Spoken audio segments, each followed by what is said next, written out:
Broadcasting across the nation, on your radio, and on Current TV.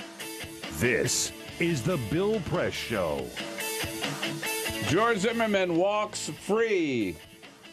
Why? Why not keep him in jail? I mean, it took long enough to get him there. Why let him go? I don't get it. Good morning, everybody. That's a lot I don't get that goes on, so there you go. Good to see you today. It is Monday, April 23rd. Thanks for joining us here on the Full Court Press. Coming to you live coast to coast from our radio studio and TV studio here on Capitol Hill in Washington, D.C. Good to see you today. Hope you had a great weekend. We've got lots to talk about and lots of help to do so. Joining us in studio is a friend of Bill this hour, our good friend Eric Burns from Bullfight Strategies. All right. Thank you for having me, Bill. I appreciate it. President of Media Matters. Good to see you again. Yeah, you're on fire this morning. You know I love what? it. I always start off the week with a bang. Down at that table. And then by the end of the week, I run out of gas. But I don't really care. This happened. But, I start off with a full tank anyhow. Yeah. And with the help of Peter Ogburn. Hi there. Dan Henning. Good morning. And Cyprian Balding, our videographer, who we never see nor hear. But no, we see him. We That's see right. him. We We just just don't hear him. The, We don't let the him viewers speak. see. We only don't let get him to speak. hear him when we're talking sports. Right, and he yells right. through the door. Yeah, or we bring him in. So I don't know about you guys last night. I was very, very excited to watch part of Fox News' 25th anniversary special. Hang on. We have to be clear. It's just Fox, It's not Fox News. Not Fox Not News. Fox News. Right. Fox, Yeah, the it's Fox, Fox. Networks. Yeah. 25th anniversary special and the rerun of the first episode of Married with Children. Yeah, I saw like 5 minutes of that. It took me back. Yeah, it's my all-time favorite TV show. Well, it is, of course, the very best show of all time on television. It is. According to you. Totally. In the Museum of Broadcasting. Really? Yeah. See, Someday. I'd go with Arrested Development, but that's just me. I just love the banner back and forth between those two. Bundy's a Oh, really classic character. yeah, he's almost like an Archie Bunker, for the Yeah. Before, for well, the I guess 90s. no, after it was after Archie Bunker, wasn't it? Oh Yeah, yeah, it was after. Oh yeah, way after. But 20 years. it was great to watch. So they did the rerun at 7, and then at 8:00 last night they did this whole anniversary special, and they brought out like a 30-year older Ed O'Neill and Katie Seagal and stuff, and they sat down on stage and talked about it with Ryan Seacrest And they're both still working on two very high-profile In shows. fact, Yeah. I haven't seen it, but I understand Modern Family, his new show, so is good. It's great. Oh, Yeah, everybody so says it's good. really good. My wife and I watch it every week. It's fantastic. Yeah. It's really funny. Yeah, Yeah. you got to watch. It And, is she- a and she's fantastic on show. Sons of Anarchy, Yeah. which is another great show. Yeah. Well, and Christina Applegate's working too. Yeah, she's working. And then there's David Festino. Well, moving on. Was he the son? He was the He's son. the son, and he's got nothing. But Oh, is that right? he serves a mean burger, though, if you drive through. You're working at Waffle House? Yeah. The other event of the weekend, I saw this headline in Drudge. Last week, the Delta, was it Delta, I think? The plane that was leaving JFK. Yeah, that it was a United. That flew into the flock of birds.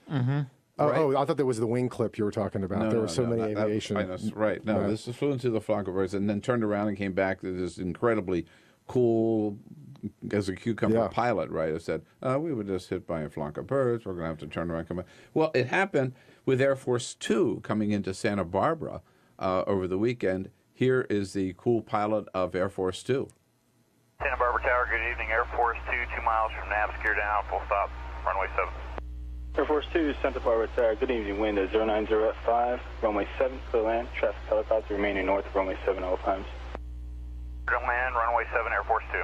Yeah, so they've been hit. But, well, anyhow, what got me is the headline in Drudge says, Biden plane hits bird.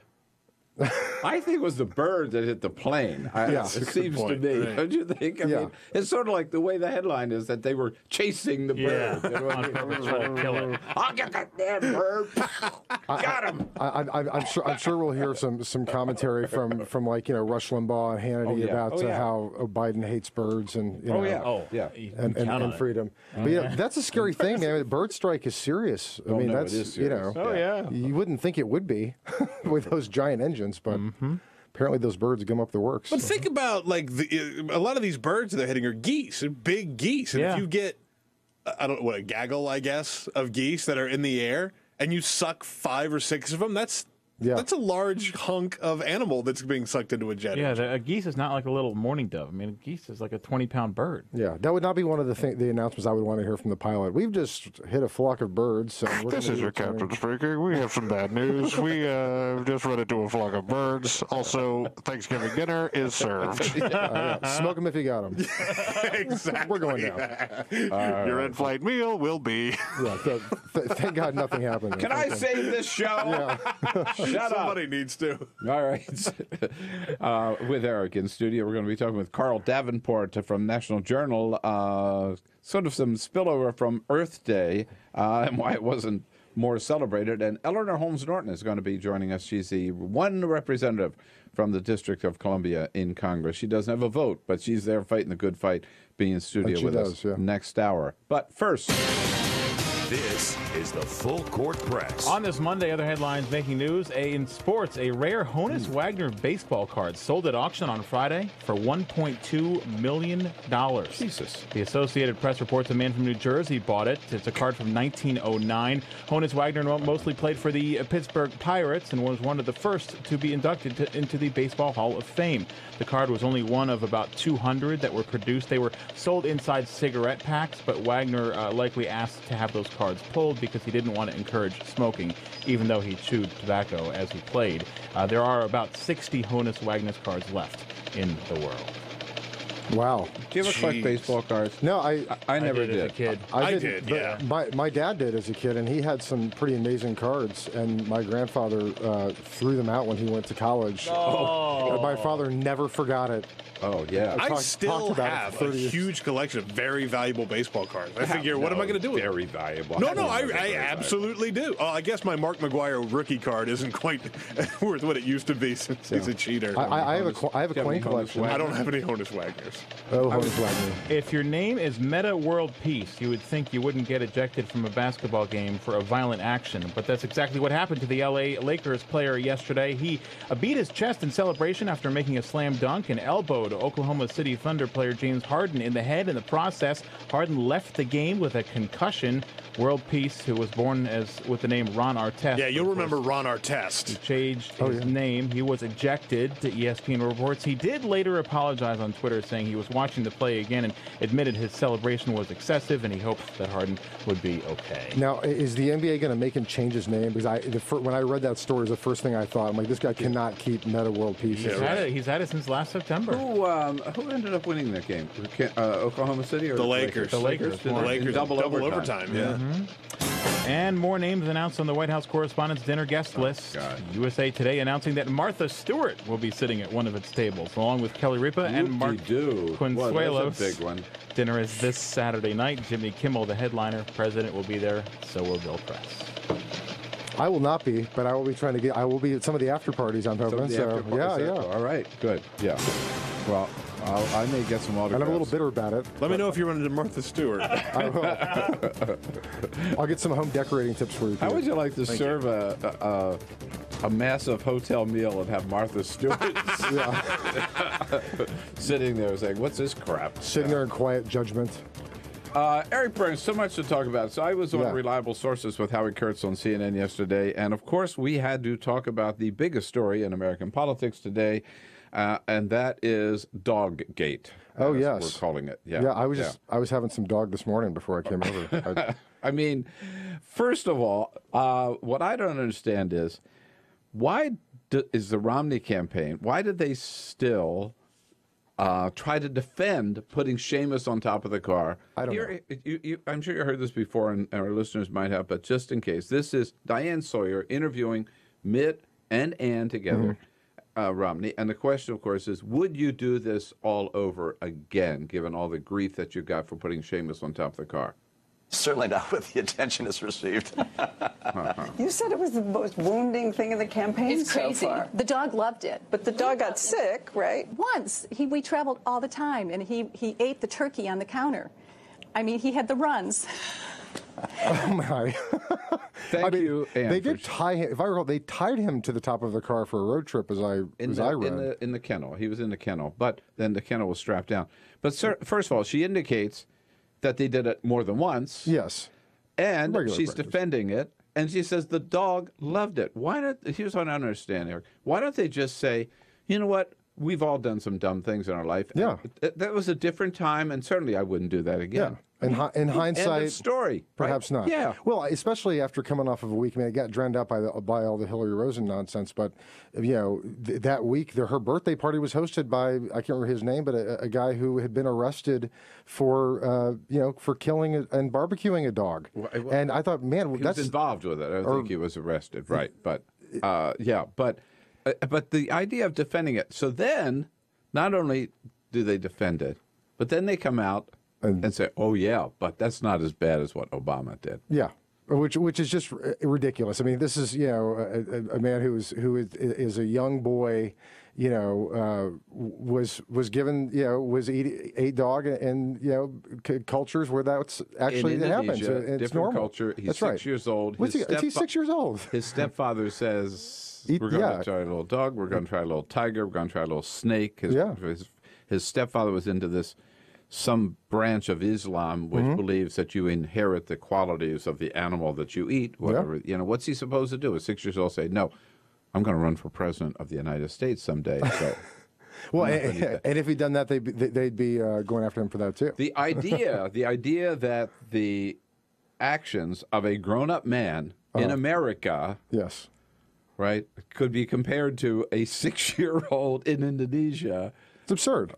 Totally absurd. But yeah, this is how these guys roll when it comes to this president. On a more serious matter, we've heard a lot lately, and you've been working on this about ALEC, this American Legislative Exchange Council, which nobody really ever heard of before until Trayvon Martin, Stand Your Ground law, and suddenly, what is ALEC all about? What's going on with them?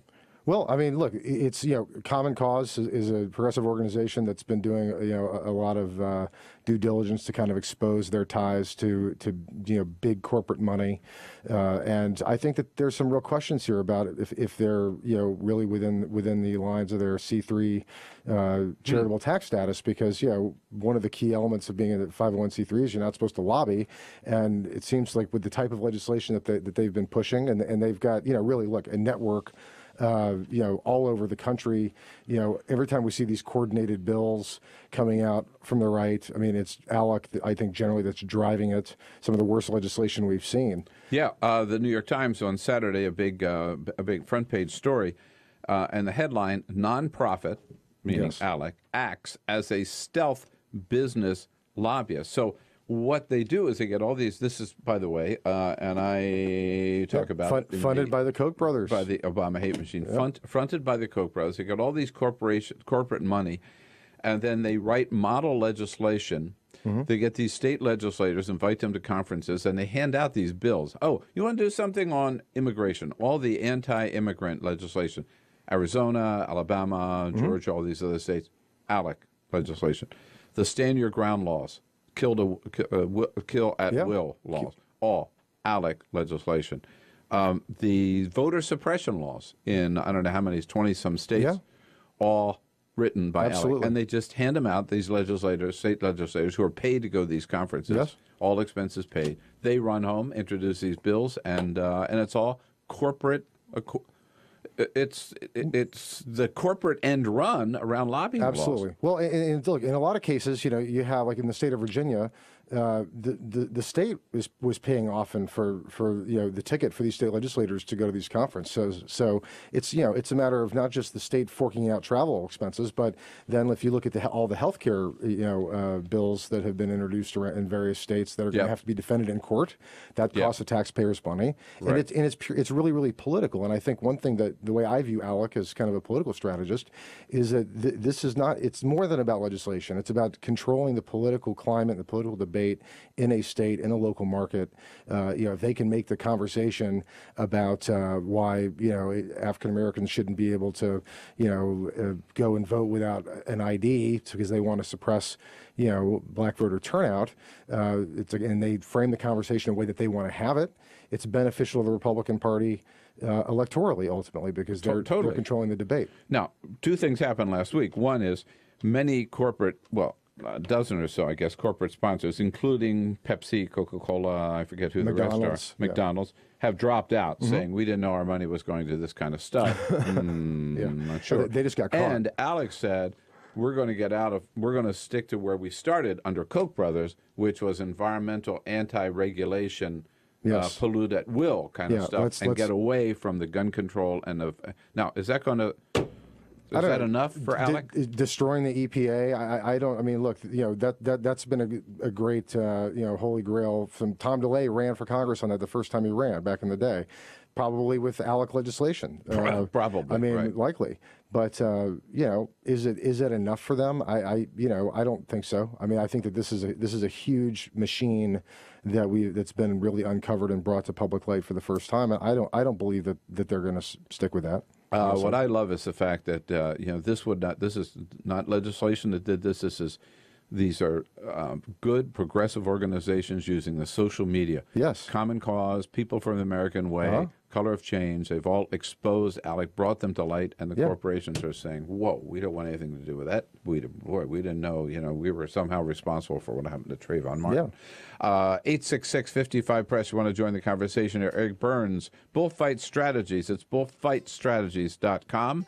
And we'll take your calls. We'll continue our conversation coming up here on this Monday edition of the Full Court Press. 866-55-PRESS. You always have a seat at the table, and that's your ticket to it. 866-55-77-377.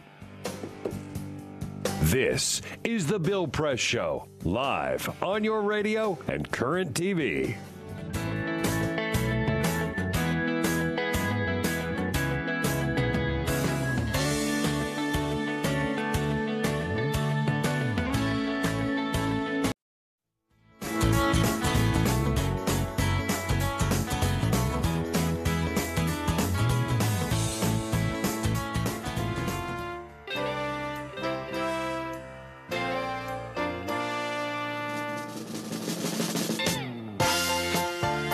Heard around the country and seen on Current TV, this is the Bill Press Show. Hey, 27 minutes after the hour, the Full Court Press on this Monday, April 23rd. In studio with us, Eric Burns from Bullfight Strategies, Carl Davenport from National Journal, joining us in the next segment. Eric, here is the biggest secret in American politics today. Okay. Tell me. Tomorrow, April 24, there are 5 Republican primaries in Delaware, New York, Pennsylvania, Connecticut, and Rhode Island. I bet you didn't know that, huh? I actually had no idea.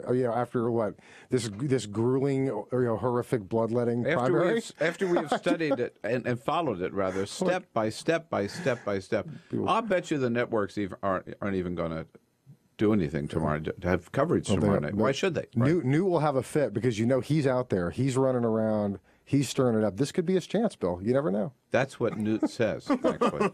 Yeah. Doing that quickly. Moonbase. This is Newt in Buffalo over the weekend. Governor Romney's ahead, but he is only about halfway to the number he needs for the nomination. Now, wait with this. Wait. He can raise a lot more money than I can, but I think we have a lot more people than he has. I think he needs to go back and take a math class, No, he has. He's actually said. I had lunch with one of my brothers, one of my sisters yesterday from Delaware, and they said he's in Delaware, and he says he's going to win Delaware. We'll see. We'll see. This is the Bill Press Show.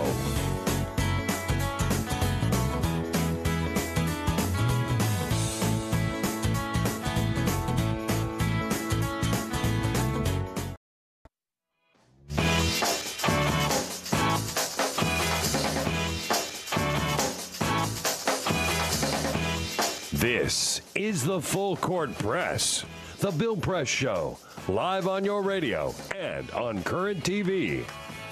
Hey, you bet. It's 33 minutes after the hour. The Full Court Press on this rainy, kind of cold day here in Washington, D.C., the day after Earth Day. Seems like the planet is sad and weeping today because there wasn't more attention paid Earth Day yesterday.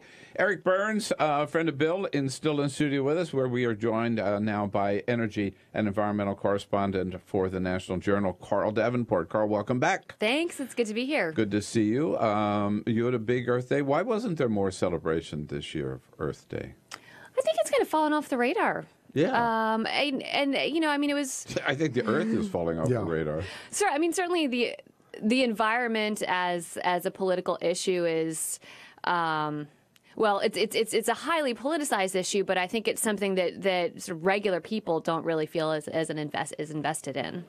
But something we still ought to be talking about. Absolutely. Right? I mean, I don't know if I would call myself an environmentalist, but I'm comfortable in quoting scientists. Most scientists is saying that in the next 20, 30, 40, 50 years, we may be on the brink of a significant environmental catastrophe. Yeah, but they don't know what they're talking about, those scientists. Come on. I mean, the Republicans have told us that. Yeah. And scientists, schmientists.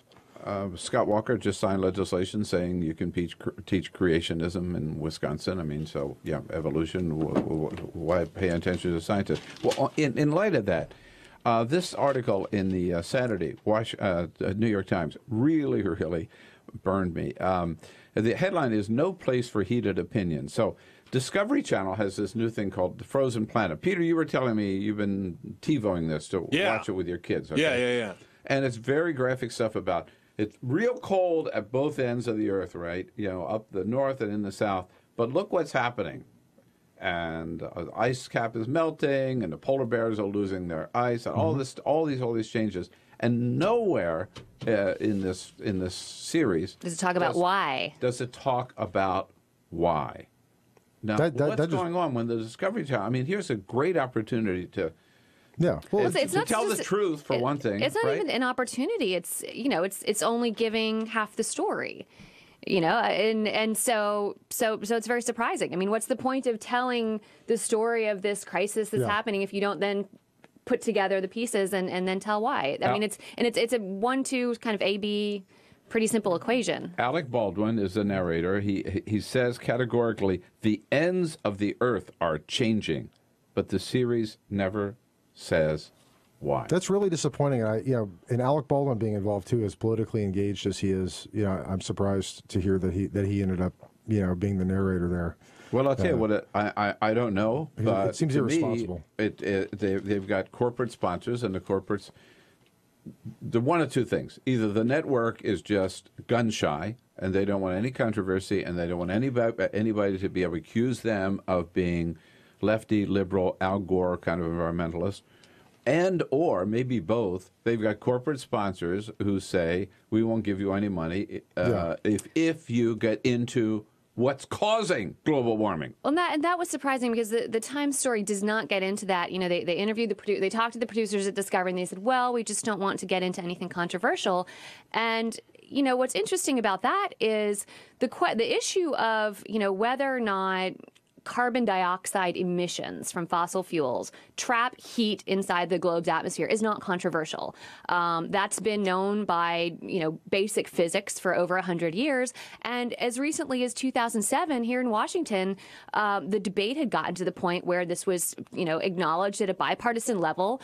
The first sponsors of major legislation in the Senate to deal with this were Republicans. John McCain was, who was a sponsor of legislation to deal with this problem while he was running for president, while he was the Republican nominee. It wasn't a controversial issue until very recently. He and Barack Obama in 2008 both agreed that global warming was real, was man-made, was caused by human activity, and we had to do something about it. John McCain ran. He seeded the debate, didn't he? Essentially. No, he led the debate. But I mean, he kind of said, "Hey, this is no longer an issue." He kind of was if I recall. He said this is no longer an issue, and his campaign ads for president. He didn't run away from it. He wasn't one of these Republicans who said, "Well, okay, and now I'm going to go campaign on something else." He put it in his campaign ads. And here in Washington on the Hill, the debate was among other Republicans. The debate was very much, this is a given fact. That part's not controversial at all. The controversy is what do you do about it? But again, to me, the politicians, you expect them to be, some of them, chicken or cowards or owned by corporate money, right? This is the Discovery Channel. It's similar to, in my latest book, Obama Hate Machine, I talk about down here at a great museum, the Natural History Museum, on the mall. I was going to bring this up. Yes, I saw this exhibition. Big exhibition. Mm-hmm. It is the David Koch hall, or funded by David Koch at any rate, where they have, they tell you all about the, here it is. Yeah, right, good. Yeah, David H. Koch Hall of Human Origins. Oh, Lord. And in the, It's in the amazing. Smithsonian, It's amazing. At the end of the exhibit, you're informed that levels of carbon dioxide are higher today than they've ever been before. But, of course, paid for by the Koch brothers, Smithsonian has nothing in there about why that is happening. And that's the Smithsonian. It's a fascinating exhibition. I just saw it a couple months ago, and was walking through, got to the end, saw that, and I hadn't actually seen the sponsor, and I was just surprised. I said, well, what, and it's like this Discovery Channel thing. It's and what's the next piece? It just gets it's right. Just very fuzzy. It says this is happening, and then it just kind of gets very fuzzy and leaves it off. And then at the end, you see the sponsor. And of course, Koch Industries have been one of the leading advocates against legislation to cap carbon emissions. Yeah. Well, and Carl, I want to ask you, I mean, it does strike me this is a huge issue for Democrats, even for evangelical Christians that are conservative are very concerned about this. Why do you think Democrats and progressives aren't more vocal when really this debate was all but over just several years ago? I think it's very difficult to find Democrats who would question the fundamental science of climate change. You've got a very couple. Joe Manchin of West Virginia, who famously shot the cap and trade bill and is now questioning whether or not he's going to vote for Obama, falls into that category. But by and large, and I did a survey on this. We were talking about Democrats. I'm not sure you should include Joe Manchin by and large, in that list of Dem under D. It's very difficult to find Democrats who, Democrats are pretty comfortable acknowledging the science of climate change. The difficulty is addressing it as an issue, because once you acknowledge it, you have to do something about it. You have lots of Democrats who come from coal states, who come from manufacturing states, who come from oil states, who come from states that need cheap gasoline. And if you address the issue of climate change, if you, take the step of saying, I'm going to do something about this, you're probably going to hurt some of those economies. So Democrats like, say, Claire McCaskill, who comes from a state like Missouri that's heavily dependent on coal, are in a tough spot on this issue. She is very comfortable saying, I believe in climate change. It's a real thing. Humans are causing it. But also, if there were to be a climate change law, it probably would hurt a lot of people in rural Missouri, and she could lose her job because of it. So that's kind of an issue that Democrats are more quiet on for that reason. In terms of what we can do about it, you've just written in the National Journal, America could have a cleaner, brighter energy future. I know you don't write the headline, but I'm reading the headline. A cleaner, brighter energy future if the government spurs the needed research. Here are 5, how about this, Eric? Yeah. Here are 5 technological innovations that could one day change our lives and change the world. That's big stuff.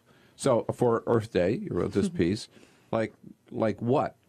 Solar energy you're talking about? You're talking about wind? You're talking about electric cars? What are you talking about? So what's interesting about technology that runs with low or zero carbon emissions is all that technology is out there right now. We have solar, we have electric cars. It's too expensive.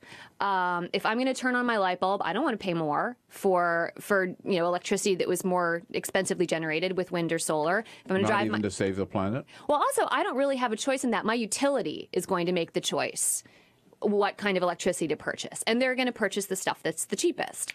If I'm driving my car, I don't want to pay more for I don't want to pay more for an electric car. I don't want to spend the time to plug it in. It needs to be affordable. So all those technologies, like electric vehicles, solar and wind electricity, they're all out there. They're just too expensive, and a lot of them are kind of sitting in labs, waiting to be scaled up, waiting to be manufactured, but the market forces aren't there to make them competitive. But the computer was too expensive at one time, right? Yeah. The cell phone was too expensive at one time. So what's if you don't put it out there.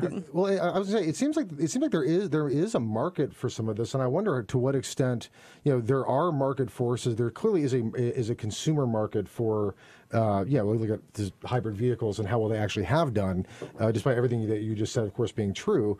A lot of these big oil companies and energy companies, they could easily be leading the way on this and probably make a whole lot of money, over the next 50, 60 years. But they're just so, I think, and tell me if I'm wrong, they're just so tied to the revenue they get from oil now. Right? GM in combination, I mean, the GM, which makes the Chevy Volt, a lot of automakers in combination with the federal government, which has put in place these higher fuel economy standards, are helping to drive that market for high mileage, low emitting cars. But when I talk to people, solutions are out there. There's one market signal that you need. You change one thing about the market, and all this stuff gets unleashed, and you don't need government subsidies, and that's to put a price on carbon. Once it becomes more expensive to pollute, then the market is driven towards choosing these other technologies. And that's the legislation, of course, that the big corporations are fighting. Probably ALEC legislation. Probably. ALEC did write a bill that they sent out to state legislatures that was about rolling back or fighting or stopping a lot of these. Oh, these there it is, the ugly head of ALEC. Again, Carl Davenport, National Journal, in studio with us with Eric Burns from Bullfight Strategies. And you've got a place at the table always, 866-55-PRESS. We're talking about Earth Day, energy, environment, and what we ought to be doing about it here on the Monday edition of the Full Court Press. This is the Bill Press Show.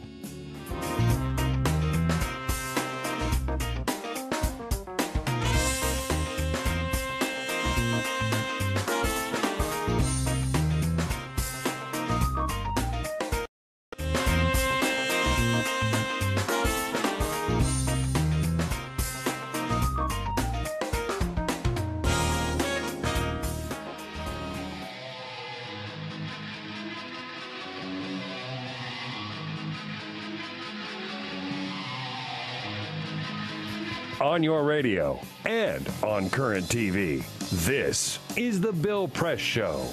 12 minutes before the top of the hour here, Eleanor Holmes Norton, Congresswoman from the District of Columbia, in studio with us in the next hour. Right now with Carl Davenport from the National Journal and Eric Burns from Bullfight Strategies, we are talking about energy, environment, and we are going to solve the problem of global warming in the next 5 minutes. So, let's just get go. We know what we've got to do. It's just a matter of having the political will to do it. I've got a radical idea. How about if we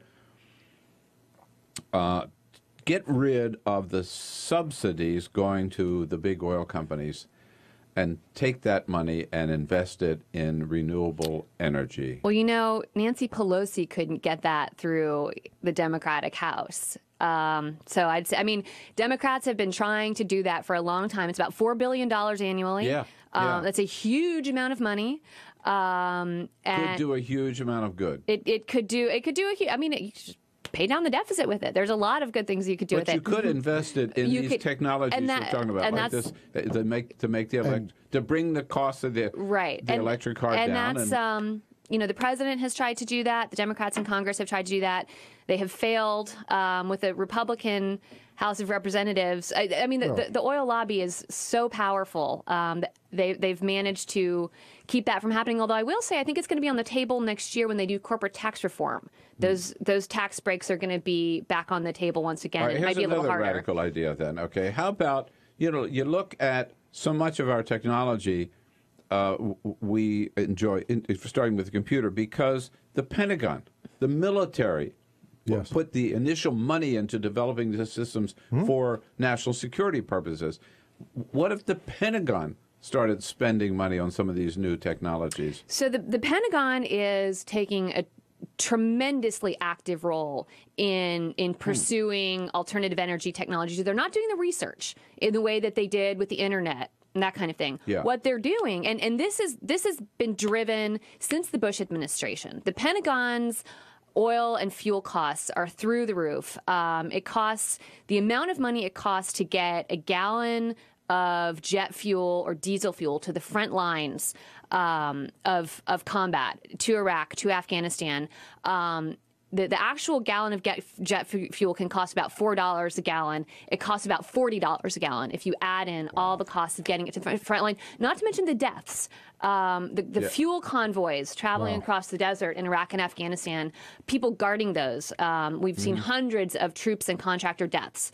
So the Pentagon does not have a green agenda whatsoever. They have an agenda to not spend that much money and not risk that many lives for this fuel. And so they have started buying things like hybrid tanks. They have started there. They've put out bids, to major defense contractors to make things like this. They have started bringing incredibly high-tech solar technology to the front lines of Iraq and Afghanistan. There's a couple of bases in Helmand Province that run they're small, but they run almost entirely on solar technology. And so, I think it's fascinating. So it's driving all this. They don't have a green agenda. Not at all. They have a cost-saving agenda. An efficiency agenda, and that really, I think, is the answer. Yes, folks are going to have a green agenda, but it seems to be there is a way. Clearly, this is a model. Ironically, from the Pentagon of all places, we can't get the Democrats to take action on it. But I think it's great. And it's fantastic. It is a green agenda in the term of saving money agenda. It's green, if you will. Here's what's difficult about it is good, Bill. Some of these technologies are more expensive at the outset. And so that's the point. The Pentagon has to make the case to congressional appropriators who control their purse strings. It's worthwhile to buy these technologies at the outset because you're going to save money over 5 or 10 years in not having those fuel costs, which is the same. There are also certain economies of scale. Yes. Which the Pentagon has. They can help which drive a small business does not. Exactly. They can't do it, but eventually the small business will be able to reap those benefits. I told you we were going to solve this problem. We did. In 5 minutes. If only the GSA had really embraced this, when they were going to do their conference, they might have cut the budget for that thing in half. Who knows? It's about you. I don't think we want to make jokes about GSA conferences. I know. It's if they've been dealing with this stuff instead of Look, Eisenhower building the highway system. Big cost up front, big payoff for 70 years down the road. Carl Davenport, good to see you. Thanks for your good work. Happy Earth Day. Eric Burns, thanks for having me. Good to have you in here, man. All right, as always. And I'll let you know what the president is up to today. Big day at the White House. Come back. This is the Bill Press Show.